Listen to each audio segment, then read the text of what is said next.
diácono. Irmãos e irmãs, celebramos a Páscoa do Senhor. Hoje ainda estamos na oitava da Páscoa. É este dia que se prolonga por uma semana para que nós possamos compreender a grandeza deste fato. Jesus ressuscitou verdadeiramente como havia dito. Durante todos esses dias, nós estamos ouvindo o Evangelho do dia da ressurreição. Desde domingo, todas as missas que foram celebradas, nós ouvimos o dia do ressuscitado, aquilo que Jesus realizou no primeiro dia da semana, o domingo, este dia que para nós é sagrado.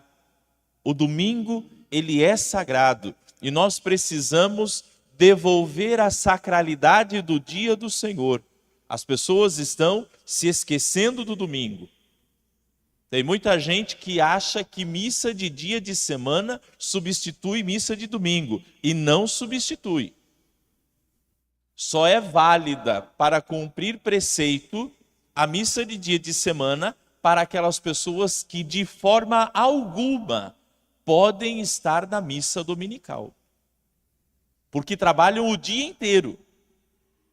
Por quê? Porque se ela tem tempo de vir na missa das 8, ou tem tempo de ir na missa da noite, e mesmo assim ela diz, mas eu vou na missa de segunda-feira. Não cumpre o preceito. Porque o dia do Senhor, domingo, dies Domini, é hoje. E no dia do Senhor muita coisa acontece. Antes de ir para a reflexão de hoje, no Apocalipse São João diz, eu, João, vosso irmão, companheiro na tribulação, também no reino e na perseverança, fui levado à ilha de Pátimos por causa da palavra de Deus e do testemunho que eu dava de Jesus. No dia do Senhor, fui arrebatado pelo Espírito, até lá na prisão, em Pátimos. João foi visitado por Jesus no domingo, este dia do Senhor. E nós precisamos, volto a dizer, devolver ao domingo a sacralidade que ele tem, falar da importância da missa de domingo.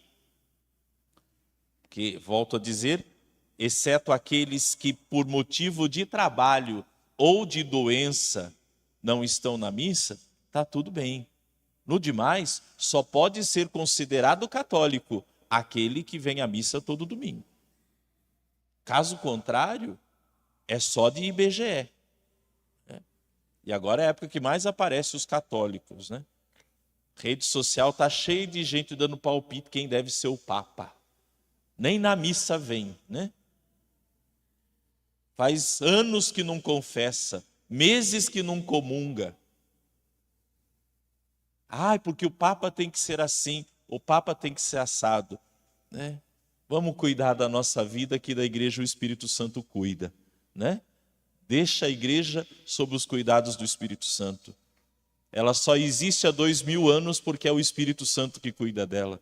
Se fosse nós que cuidássemos da igreja, ela já não existiria mais, né? Mas porque ela é do Espírito Santo, é que ela tem 2000 anos. Impérios se levantam e império cai. E a igreja permanece. Por quê? Porque é o Espírito que a conduz.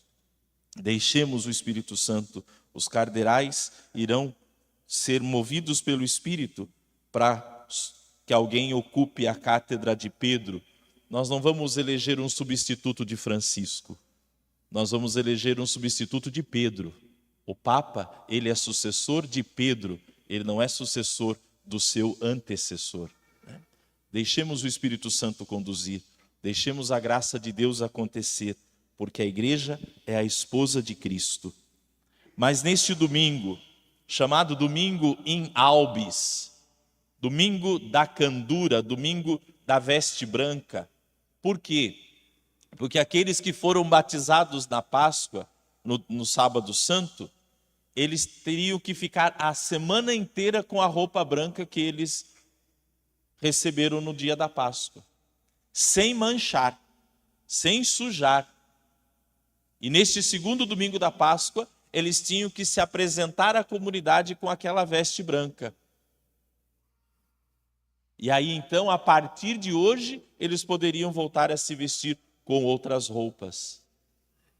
A brancura da graça de Deus que recebemos pela ressurreição de Jesus e que nós precisamos tomar o máximo de cuidado para não nos mancharmos, não nos sujarmos. Eu sempre digo que se eu vivesse naquele tempo da igreja em que a roupa do batismo a gente tivesse que usar por uma semana, de modo nenhum podia servir macarronada para mim, porque senão eu seria o primeiro a aparecer com a minha roupa manchada, né?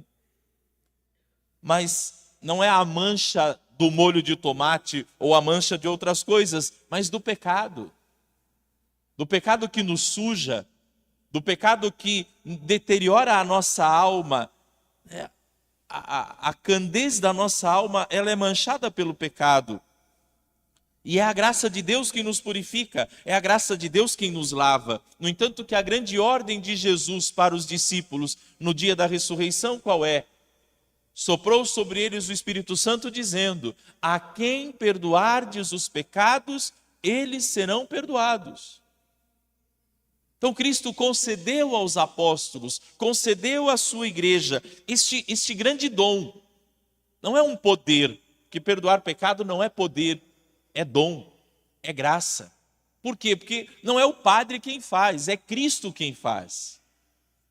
Quando o sacerdote, ele estende a mão sobre aquele que arrependido apresentou os pecados e diz: eu te absolvo dos teus pecados. Este eu não sou eu, Padre Rogério. Este eu, Cristo. Cristo. Da mesma maneira que quando o Padre diz: tomai todos e comei, isto é o meu corpo. Tomai todos e bebei, este é o meu sangue. Não é o corpo do Padre, não é o sangue do Padre, mas é Cristo dizendo. Então Cristo diz: meu corpo, meu sangue, eu te absolvo. É Ele mesmo. É a grande graça para lavar-nos, para purificar-nos, pois é assim que experimentamos a grande e divina misericórdia, que não é só mais um atributo de Deus, mas é o maior atributo de Deus. Ele é misericordioso. Para com quem? Para quem se arrepende, para quem sempre volta. Olha o que o Evangelho de hoje nos diz. No primeiro dia da semana, no domingo, estando fechadas as portas por medo dos judeus, dos lugares onde os discípulos se encontravam, Jesus entrou, pondo-se no meio deles, disse: a paz esteja convosco. Esta palavra é magnífica, queridos filhos. Por quê? Porque Jesus está aparecendo para quem? Para Pedro, que o negou. Para Tiago, Tomé não, né? Filipe, Bartolomeu, que o abandonaram na hora mais difícil da sua vida. O único que permaneceu com ele até o fim foi João. Judas já não estava mais, Tomé já não estava. Então, para os outros 9, Jesus aparece e fiquemos imaginando. Jesus ressuscitado entrando sem precisar bater na porta, porque ele é atemporal, ele passa por tudo, onipresente, e os discípulos olham para Jesus, o coração deve ter estremecido. Nossa, ele ressuscitou mesmo, mas nós o negamos, nós o abandonamos. Na hora mais difícil, nós o deixamos sozinho, fugimos, ficamos com medo.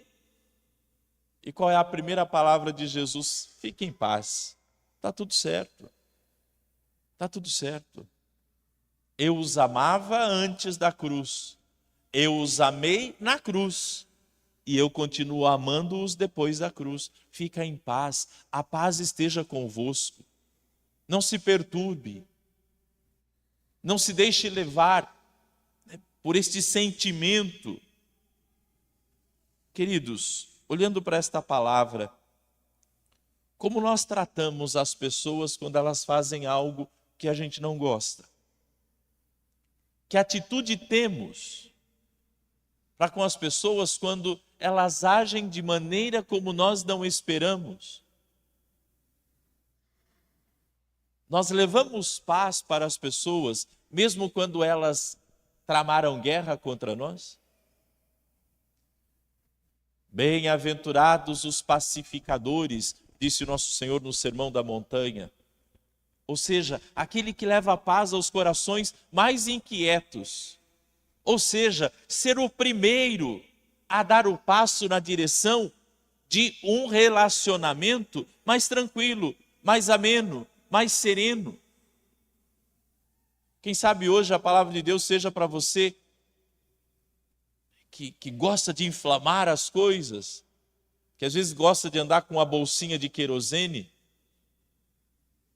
gostando de jogar querosene na fogueira, que gosta de ver as coisas pegando fogo, que não pode ver duas pessoas conversando, que já chega e já começa a colocar mais lenha na fogueira. A paz esteja convosco. Quem sabe ser o primeiro a diminuir o tom de voz na hora de uma discussão entre marido e mulher? Mas padre, ele está errado. Meus filhos, entendam uma coisa. Para que as coisas deem certo, tem hora que é melhor ter paz do que ter razão. Ter paz do que ter razão.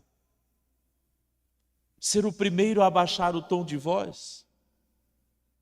Ser o primeiro a dizer, tá bom, tudo bem. Vamos sentar, vamos tomar nosso café, vamos viver o nosso dia, tá tudo bem. Por dentro, que Jesus, as chagas da cruz não saíram não, viu gente?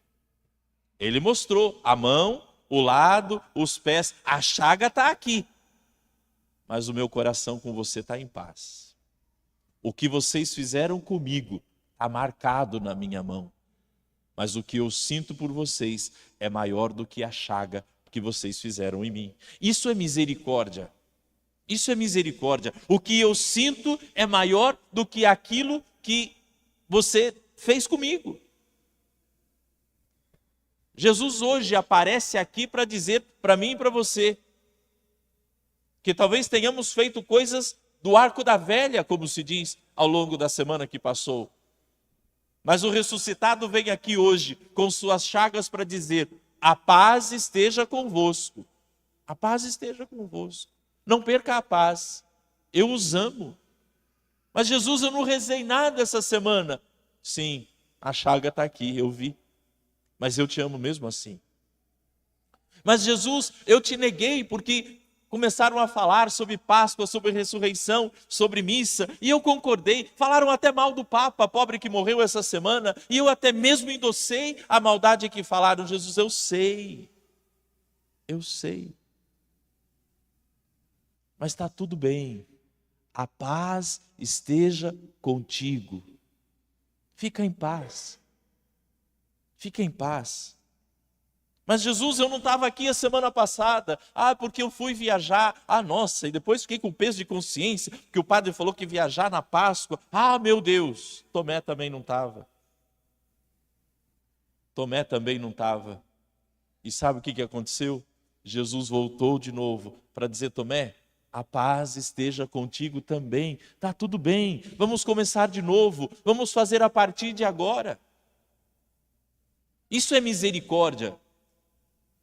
É acolher o outro, não para jogar na cara do outro. Olha o que você fez, por que você não... Jesus não perguntou, Tomé, o que você estava fazendo domingo passado?